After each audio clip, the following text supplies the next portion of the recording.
In this video, I'm going to teach you the Poppo live-based authentication problem solution.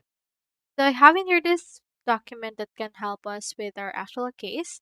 So if you have the problem that says face not recognized, verification failed, camera not opening, or stuck on loading, as well as poor lighting or angle causing failed attempts, then this is a solution for you.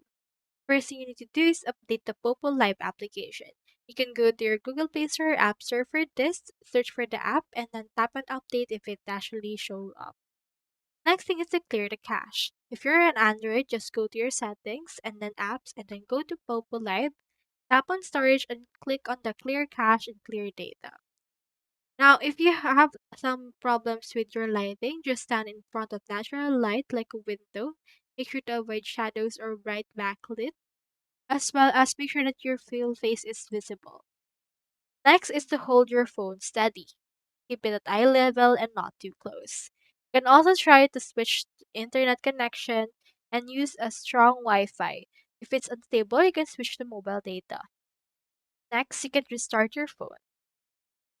Or you can also reinstall the application and then reinstall it from the Visual App Store and log in and try it again. Last but not least, you can try to contact the Poppo support if this issue still persists. Just go to the profile settings and help center and then tap contact support and explain your issue. You can also contact them by going to support at popo.live. That's all there is today, and I hope this video helped you out.